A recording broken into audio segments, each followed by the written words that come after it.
조류 인플루엔자 바이러스, 요 AI가 이제 젖소 그리고 사람까지 위협하고 있는 상황인데요. 이런 확산세 속에서 살처분 방식에 대한 변화의 움직임도 일고 있다고 합니다. 오늘은 늘 푸른 지구 시간에 새로운 해법에 대해서 살펴보겠습니다. 기후변화와 동물연구소 남종영 소장님 나와주셨습니다. 안녕하십니까? 네, 안녕하세요. 아니, 저는 사실 잘 이렇게 관심을 갖지 않고 있어서 잘 몰랐는데 이게 가축이나 동물로부터 사람으로 이렇게 전파된 사례가 있다고요? 그러니까 조류 인플루엔자가 사실은 야생 철새로부터 네. 이제 움직이는 질병인데요. 그 야생 철새한테는 그냥 감기죠, 감기. 예. 근데 그게 공장식 축산에 뭐 닭이나 이런데 밀집 환경, 면역력이 없는 애들한테 오면은 그냥 떼죽음을 당하는 거고요. 그게 거기서 일하는 농장 노동자나 이런 사람들에게 오는 경우도 있습니다. 음식물로 오는 건 아니고요. 네. 그래서 예전에 홍콩에서 예. 이제 인명사고가 나면서 네. 이제 많이 이 위험성에 대해서 경고가 났고요. 근데 아직은 사람에서 사람으로 전파되지는 않아요. 아직 거기까지는 아니다. 네. 하지만 위험이 나중에 있을 수도 있다. 네. 그런 건데 요즘 이 조류 인플루엔자, 일명 AI의 확산세가 심상치 않다. 이런 경고가 계속 나오고 있다고요? 예, 특히 그 2020년 이후에 조류 인플루엔자가 여러 형이 있는데요. 네. H5N1, H5N1 형이 막 전 세계로 퍼지기 시작을 했습니다. 네. 근데 전문 용어로 이제 종간 장벽을 뛰어넘는 스필오버 현상이라고 해요. 그러니까 원래는 새들에게만 있어야 되는데 얘네들이 다른 종으로 넘어가기 시작한 거죠. 그래서 남미에서는 바다사자 수만 마리가 떼죽음을 아이고, 당했고 예. 남극에서는 이 코끼리 물범 번식기 암컷의 절반 가까이가 희생됐습니다. 그래서 조류 인플루엔자가 이렇게 종간 장벽을 뛰어넘다가 결국 인간에게 오지 않을까라는 이제 우려가 커지게 된 거죠. 그럼 이거 조류 인플루엔자라고 하면 안 될 것 같긴 한데 아무튼 이제 젖소에까지 우유를 생산하는 젖소에까지 감염되고 있다고 하는데 이게 약간 불안하긴 합니다. 예, 그것 때문에 이제 미국을 중심으로 많은 그 공포가 좀 퍼졌는데요. 예. 2024년 초에 미국 텍사스주에서 젖소에게 첫 감염이 확인이 됐습니다. 네. 그 뒤에 1,000곳 이상의 농장으로 번졌는데 지금은 좀 소강 상태입니다. 지난해 12월 이스콘신주의 한 농장을 마지막으로 지금 젖소 농장에서는 아직 새로운 감염 사례는 이제 보고되지는 않고 있는데요. 최근 그 과학 저널 네이처 커뮤니케이션스에서 연구가 실렸는데 네. 이 바이러스가 변이를 일으키면서 젖소에 성공적으로 적응한 것으로 드러났어요. 성공적으로. 네. 원래 조류 인플루엔자 바이러스는 아, 참. 세계에서 왔다 갔다 하는 네. 거거든요. 그래서 거기 세포 안에서만 잘 복제가 됐는데 유전 정보를 복제하는 효소 유전자에서 변이를 일으키면서 젖소 같은 포유류 내에서도 복제 능력을 한층 끌어올렸다는 겁니다. 아이고. 그런데 재밌는 게 젖소의 기침에 의해서 얘네들이 전파가 된 게 아니라 네. 그 젖소의 유선 조직, 그러니까 젖자는 조직에서 젖이 나오는 예, 그 조직에서 네. 완벽하게 적응해서 그 안에서 폭발적으로 증식했다고 해요. 네. 그러니까 왜 이렇게 젖소들이 빨리 그 감염이 되냐 봤더니 젖을 짜내는 그 착유기를 통해 가지고 다른 젖소로 계속 순식간에 이 바이러스가 번식이 됐던 겁니다. 그럼 서두에 말씀하신 것처럼 이 소에서부터 또 사람으로까지 이렇게 대규모로 전파될 우려가 커지는 거 아닙니까? 예, 그 이유가 뭐냐면 옛날에는 이 바이러스가 조류에서만 왔다 갔다 했는데 네. 젖소에서 이 정도로 폭발적으로 감염이 됐다는 건 포유류에서도 어느 정도 성공적으로 안착을 했다는 거거든요. 우리 인간도 포유류지 않습니까? 그러니까 야, 인간에게 올 날도 멀지 않았다라고 생각을 하는 거죠. 네. 미국에서 현재까지 조류 인플루엔자는 사람 기준으로 71건, 71건의 인체 감염 사례가 있는데요. 이 중에 절반 이상인 41건이 젖소로부터 감염이 됐습니다. 그러니까 사실 2024년부터 그 젖소로 감염되면서 젖소는 노동자랑 계속 붙어 있잖아요. 그러다 보니까 인체 감염 사례가 폭발적으로 늘어나게 된 거죠. 그리고 젖소는 또 포유류이기 때문에 인간에게 감염이 잘 될 거고요. 그래서 이러다가는 사실 인간의 독감 바이러스와 그 현재 조류 인플루엔자 바이러스가 만나가지고 유전 유전자 재조합이 되는 경우가 있습니다. 네. 우리가 보통 앓는 독감 바이러스하고요. 그러면서 새로운 변이가 탄생하면서 결국은 인간의 면역 체계를 뚫고 들어오는 거 아닌가. 그러다 보면은 지금 인간에게 감염만 됐는데 인간에서 인간으로 감염이 되는 그런 변이까지 획득하면 이제 큰 문제가 되기 때문에 네. 과학자들이 좀 주시하고 있죠. 과학자분들 힘내주시고요. 무섭네요. 근데 그동안 이제 감염된 이 가금류들을 다 땅에 묻거나 이렇게 살처분을 해왔었는데 국제사회의 방역 기조에 조금 변화가 있다면서요? 예, 최근 들어서 이제 의미심장한 변화가 있었습니다. 네. 사실 이제 조류 인플루엔자가 보통 이제 닭이나 오리 농장에 발생하잖아요. 우리나라는 물론 뭐 유럽, 미국에서도 일단 딱 발생을 하면 다 살처분을 시키죠. 네. 그리고 예방적 살처분이라고 해가지고 뭐 반경 500m, 반경 3km 이내에 모든 농장을 그냥 다 살처분을 시키는 게 말하자면 표준적인 FM적인 방식이었는데 네. 2023년에 좀 새로운 패러다임이 전환해야 되는 것 같은 어떤 그런 논의가 네. 세계 동물보건기구 그러니까 WOAH 그 총회에서 결의안이 나왔습니다. 그 네. 결의안의 내용이 뭐냐면 고품질의 조류 인플루엔자 백신을 상호 보완적인 방역 수단으로 인정한다라는 내용이었습니다. 그러니까 사실은 지금까지 각국 정부가 조류 인플루엔자 백신 도입을 꺼렸던 이유는 무역 장벽 때문이었거든요. 왜냐하면 이 백신을 맞추면은 항체가 생기는데 이게 야외 그 야생의 바이러스가 들어와 가지고 항체가 생긴 건지 아니면 주사를 맞아 가지고 생긴 건지 구분을 하기가 힘들어요. 그러니까 예. 수입국에서 너희 나라 그 항체가 있으니까 조류 인플루엔자 걸린 거 아니냐 그러면서 닭고기 수입 안 할 거야라고 할 수가 있었던 거죠. 예. 그러면서 무역 장벽이 되기 때문에 이 백신을 맞추지를 않았는데 네.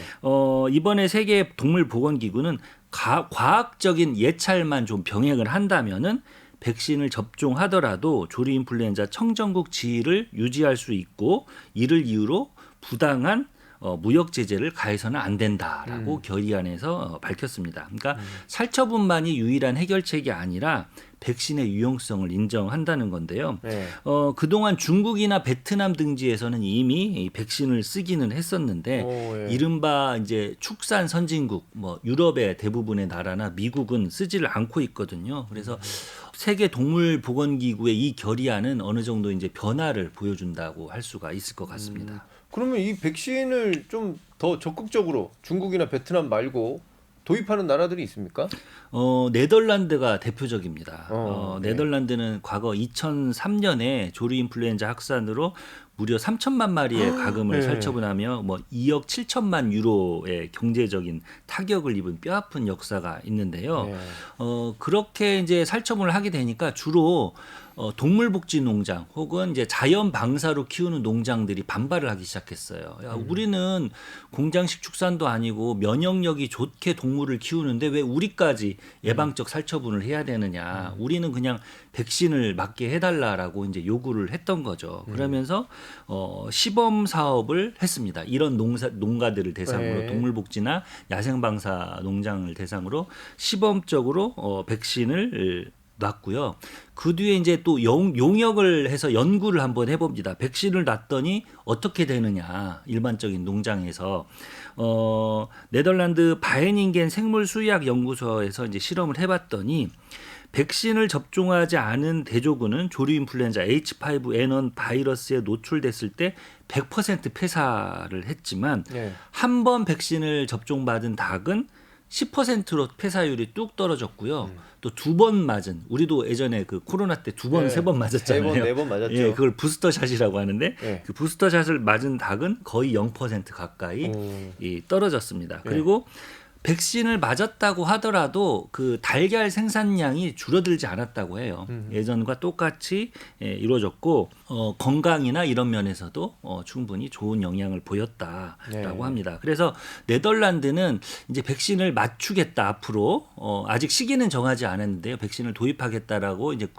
정부가 선언을 했고 캐나다 그리고 유럽연합 프랑스, 영국, 미국 과 함께 실무 그룹을 설립을 했어요. 앞으로 이제 백신을 우리가 도입해야 되는데 어떠한 연구를 하고 어떠한 절차를 거쳐 가지고 이걸 도입할 것인지 실무 그룹을 형성을 해서 같이 연구를 하고 도입을 추진하기로 한 상태입니다. 우리나라 현황은 어떻습니까? 지난번에 토론회에 다녀오신 걸로 아는데 국내 뭐 양계 농가 분위기는 또 좀 어떤지 좀 전해 주십시오. 예, 우리나라는 여전히 백신 도입에는 조금 신중하고 예. 살처분 위주의 방역을 시행을 하고 있는데요. 네.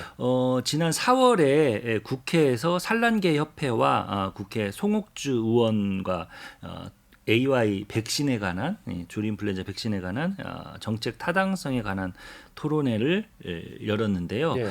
이때 일부 산란계 농장과 가금류 수의사들은 일단은 고위험 지역 그리고 차단 방역 수준이 높은 농장부터라도 좀 시범 사업을 실시해보자라고 제안을 했습니다.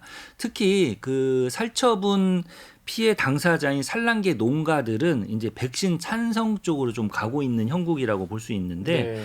보통 그 고기를 위해 가지고 한두 달 정도 길러서 바로 파는 육계 농가와는 달리 산란계 농가는 닭을 한 1, 2년 정도 사육을 하거든요. 네. 그래서 하루아침에 떼죽음을 당하면은 농장주에게는 다른 자연재해나 다름없는 그런 참사로 다가오기 때문에 농가들은 백신 찬성 쪽으로 지금 가고 있는 형국이라고 보면 될 것 같습니다. 예, 아무래도 이제 알을 얻기 위해서 키우는 애들이랑 죽여서 이제 고기를 얻기 위해 키우는 분들이랑 좀 스탠스가 다르실 것 같은데 산란계 농가들의 움직임, 실질적인 움직임 같은 게 있습니까? 지난 주말에 제가 경기 화성시에 그 산란계 농장인 산안마을이라는 곳에 갔다 왔는데요. 네. 동물복지 방식으로 산란계를 총 4만 수를 키우는 곳인데 네. 갔더니 이제 그 개사가 다 텅 비어 있더라고요. 한 오. 4-5개 정도 새로 입식한 데 말고는 네. 텅 비어 있었는데 이 농장을 포함해서 일부 이제 농가와 그다음에 사회 단체가 백신을 요구하는 협회, 그러니까 살처분 반대와 백신 도입을 위한 시민 협의회를 최근에 만들어서 활동하고 있습니다. 이 산안마을 농장주의 말을 들어보니까 우리 방역 정책은 그대로인데 닭들을 죽이는 살처분 기술만 아하. 아주 빨리 발전했다라고 하더라고요. 이미 저번에 보니까 이미 주변 산란계 농가가 이제 이 바이러스에 걸려가지고 언제 이제 우리는 언제쯤에 걸릴까 이제 긴장을 하고 있는데 밥을 주려고 하니까 뭐하러 밥을 주냐 주변에서 그러더래요. 어차피 네. 이제 걸려가지고 살처분 할 텐데 그럴 때 이제 아주 그 마음이 안 좋았고 결국은 바이러스에 감염돼가지고 신고를 하니까 네. 공무원보다 바로 그 살처분하는 그 시설을 만드는 기술자가 먼저 와가지고 업체에서, 시설을 예. 설치하더라는 겁니다. 왜냐하면 그 살처분 한 뒤에 그거를 렌더링해서 액비로 만들 거거든요. 그 액비를 만들려면 중간에다 이제 어떤 통을 만들어 가지고 예. 그걸 숙성을 시켜 가지고 액비를 만드는데 바로 그 시설을 설치하는 기술자부터 먼저 오더라고 그래요. 아이고. 그래서 딱 4마리 정도 감염이 됐는데 총 4만 수를 설치하는 것도 마음이 안 좋았고 지금 확실히 감염됐는지 PCR을 통해서 그 확증을 해야 되는데 바로 기술자부터 와가지고 이 살처분 바로 단계에 들어가는 걸 보고 우리가 생명을 살리는 데는 그동안 노력을 안 했고 살처분을 어떻게 해야 되는지는 기술만 빨리 발달했구나라고 해서 마음이 착잡했다고 해요. 네. 근데 또 이 많은 그 수의 개체들에게 백신을 투여한다고 하면 비용이 좀 걱정이 될 것 같긴 한데 비용은 좀 어떻습니까? 그런데 이제 살처분 비용이 훨씬 더 많이 들거든요. 예. 왜냐하면 매몰 비용, 그다음에 농가에게 보상금도 줘야 되고 그러네요. 또 계란 가격 폭등으로 인해서 또 일반 시민들도 피해를 보기 때문에 수천억 원이 깨집니다. 그래서 사실은 무역 장벽 문제만 국제적인 흐름에 맞춰서 좀 유연하게 풀어간다면 백신 도입이 더 경제적인 건 사실이죠. 근데 물론 우려하는 시각, 좀 신중해야 된다는 시각도 물론 있는데요. 백신을 맞은 닭이 무증상 상태로 또 새로운 이 바이러스가 들어와가지고 조용히 이 바이러스를 확산시킬 그런 우려도 분명히 존재하고 백신을 맞은 닭이 확산을 시킨다고요? 네. 그리고 백신에 저항하기 위해서 바이러스가 또 계속 변이를 일으킬 수도 있습니다. 그래서 현재로서는 우선은 백신을 맞은 항체를 가진 닭과 그리고 실제 야외 바이러스에서 감염된 닭을 구별해내는 이른바 디바라고 하는데요. 이 구별해내는 기술을 빨리 발전을 시켜야 된다라고 전문가들은 지적하고 있습니다. 정부는 좀 더 그 선진국 사례를 지켜보자는 자세인데요. 지난 겨울 1,200만 마리가 살처분 됐는데 농가의 경제적 피해, 물가에 대한 영향 무엇보다도 다음 팬데믹에 대한 어떤 준비가 얽혀 있는 문제인데요. 좀 더 적극적으로 연구하고 준비해야 될 것으로 보입니다. 근데 백신을 맞히면 그게 이제 또 인체 감염 가능성이 커진다는 우려가 있다고요? 예. 고병원성 AR 백신을 사용하게 되면 무증상 감염으로 또 확산이 될 수 있고 오히려 이제 바이러스들끼리 이제 경쟁을 하다 보니까 돌연 변이로 인해서 오히려 인체 감염 위험이 높아질 수 있다라는 우려가 있기는 하는데 이번 토론회에서 이제 한 전문가는 중국에서 이렇게 백신을 통해 가지고 계속 바이러스가 많아지다 보니까 오히려 포유류 감염력이 높은 그런 야외 바이러스, 야외에서 들어오는 진짜 바이러스가 오히려 도태되는 경향을 보인다라고 네. 했습니다. 그러니까 그러다 보니까 백신을 해야 인체 감염 가능성이 더 줄어드는 것이다라고 말했습니다. 쉽게 말해서 바이러스들이 경쟁을 하는데 포유류 감염력이 높은 바이러스가 오히려 도태된다라고 볼 수가 있는 거죠. 네. 조류 인플루엔자 바이러스와 방역의 방식에 대해서 최선의 답을 좀 더 많은 사회적 논의를 통해서 찾아야 되는 게 아닌가 이런 생각이 드네요. 예. 지금까지 기후변화와 동물연구소 남종영 소장님 말씀 들어봤습니다. 고맙습니다. 네, 감사합니다.